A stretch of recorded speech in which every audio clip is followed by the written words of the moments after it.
The Gospel of Gold by G.S. Lewis. Chapter 45. Poisonous Words.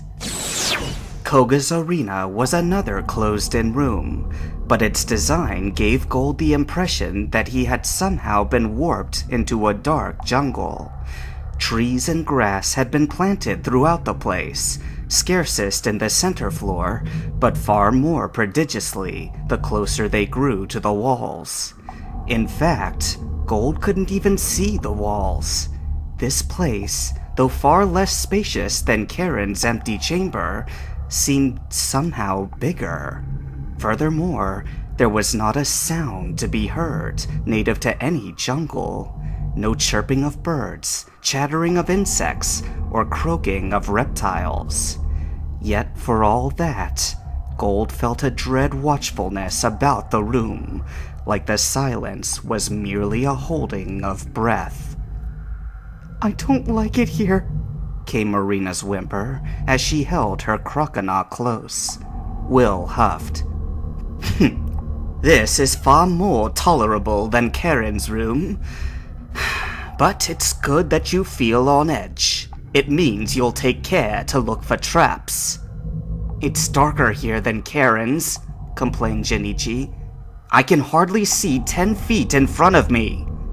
Gold found himself agreeing. How would they find anything in here? "One problem at a time," said Will casually. "Xatu, psychic, you know where." Before Gold had time to wonder, he felt a strange distortion somewhere in the air above him. It was followed by a high-pitched gurgle, and something dropped down. Will's hand latched onto the back of his collar, pulling him away just as an 8-legged monstrosity thumped wetly onto the floor. It twitched for a moment, then relaxed, its wiry limbs folding together. "Spider," Marina croaked hoarsely. "An Ariados," whispered Jinichi, staring at the bug Pokemon's still form. "I've never seen one that big." "They can be stealthy at any size," remarked Will, withdrawing Xatu to its Pokeball. "That's the modus operandi of most poison types." He brought out a different ball with a smile.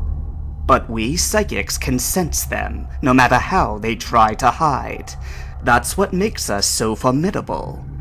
The Pokeball flashed open, and where Xatu had stood, there was now a 3-headed creature that, to Gold's eyes, best resembled a coconut tree on legs. "Executator!" it bellowed. "The forest can distinguish from itself," Will said with a nod, as the sentient tree turned to march off. "If Koga's hiding anything here, Executor can find it."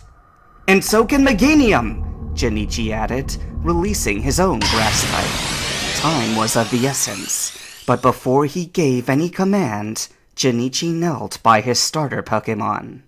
Gold watched them cuddle and croon softly in reunion, smiling and suspecting that half of Jinichi's purpose had been for this. When both forest Pokemon were among the trees, Gold turned to Will with intent to ask how he might help. He didn't get the chance. Will was suddenly fully alert, and he beckoned to his remaining Xatu. "Kids, here, behind me!" They did as they were told, and Will spoke again, louder. "I'm here, Koga! I know you are too! Come out, so we can talk face to face like reasonable men!" Gold could not hear a sound, but he looked into the darkness where Will's face was turned, trusting to the psychic's blind sense. Sure enough, the dark seemed almost to coalesce into a man's shape. And then, dressed in the same ninja raiment that he had worn 2 nights back, Koga came. The lower half of his face was covered with a cloth mask, but despite his mirthless eyes, Gold detected a smile beneath it. "Why, neighbor, how loudly your heart beats! There is no need for such anxiety. You are always a welcome guest in my humble abode, even if you see fit to let yourself in on occasion. Koga's eyes flicked from Will to Gold and narrowed. I admit, I was starting to wonder what had become of you in these last, most crucial of hours. You were meant to have the boy securely back here before noon, if not for his anomalous talent as an escapist. I might have seen fit to lay blame. But here he is, and here you are, so all is well. The Poison Elite's head tilted inquisitively. Isn't it? Gold hardly dared to breathe. Koga knew Will far better than he himself did, and he had to be aware of his neighbor's shifting allegiances. Furthermore, come fight or flight, Will held both advantages. He could teleport them all away in a heartbeat, or if it came to a Pokemon battle, destroy the ninja's team with his super effective psychic edge.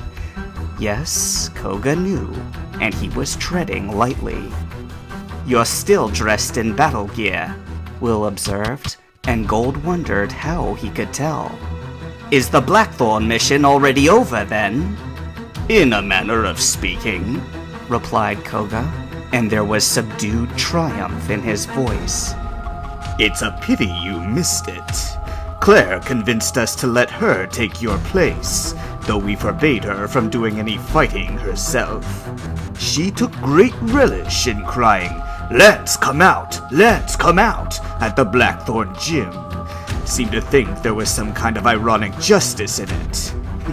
Well, the camera crews were there and waiting, but Lance never came. Koga shrugged. Others stepped up in his place. 3 that we suspected would be there, but also Old Man Price. That was a little unexpected, but no matter. He was wrong past his prime. We happily let them announce themselves as traitors, loyal to the renegade Lance, live on television.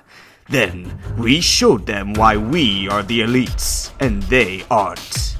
Finally, we relieved them and the Blackthorn gym occupants of their memberships. From beside Gold, Marina exploded, not able to keep quiet any longer. Where is Lance? She screamed. What did you monsters do to him? Marina, stop! Jinichi implored her in an urgent whisper. Koga gave her a disdainful look. What is this one doing here, might I ask? He inquired coldly, though still politely. You may ask later, said Will, with an edge in his voice. For I am not yet fully answered.